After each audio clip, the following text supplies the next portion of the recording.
વડોદરા તાલુકાના ભાયલી ગામના પ્રિયા ટોપીસ રોડ પર આવેલા ધ એરોઝ ઇન્ફ્રા નામના ફ્લેટમાં પાર્કિંગના પ્રશ્ને ભાડવત તરીકે રહેતા યુવકે પાર્કિંગ બાબતે ઝઘડો થતા અન્ય યુવકને 3જી તારીખે હત્યા કરી હતી।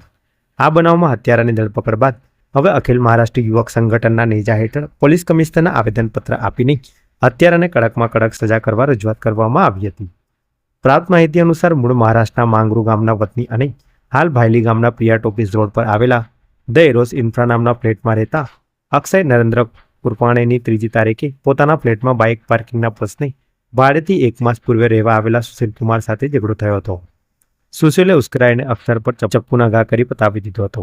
તાલુકા પોલીસે સુશીલની અટકાયત કરી હતી। પરિવારજનોએ સુશીલની ફાંસીની સજાની માંગ કરી હતી। તેની વચ્ચે આજે સવારે કોઠી કચેરીએ અખિલ મહારાષ્ટ્ર યુવક સંગઠનના કાર્યકરો વિજય જાદવની સાથે પહોંચ્યા હતા અને વડોદરા ગ્રામ્ય પોલીસ અધ્યક્ષને સ્વર્ગસ્થ અક્ષય નરેન્દ્ર કુરપાનના હત્યા અંગે પ્રોપરલી તપાસ કરી હત્યારાને કડકમાં કડક સજા કરવા રજૂઆત કરી હતી।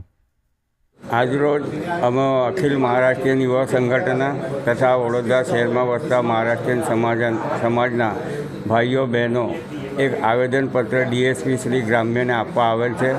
હેતુ એટલો છે કે 3/8/2025ના રોજ ગોત્રી વિસ્તારમાં એક ફ્લેટની અંદર ન જેવી પાર્કિંગના બાબતે એક યુવાન મરાઠી છોકરો અક્ષય કુરપાને એની સુશીલસિંહ નામના એક યુવકે કરપીને હત્યા કરેલ છે।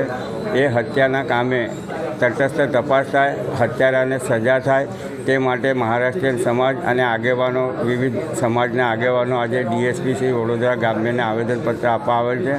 આવેદનપત્રમાં અમે તેમને રૂબરૂમાં બી રજૂઆત કરેલ છે અને ડીએસપી સાહેબે પણ ખાતરી આપી છે કે આરોપી કોઈ પણ હોય અમે તટસ્થ રીતે તપાસ કરીશું, પુરાવા રજૂ કરી અને નામદાર કોર્ટમાં ચાર્જશીટ રજૂ કરીશું અને ન્યાયાલયનો વિષય છે સજા આપવાનો, એનાથી પણ અમે વાકેફ છે।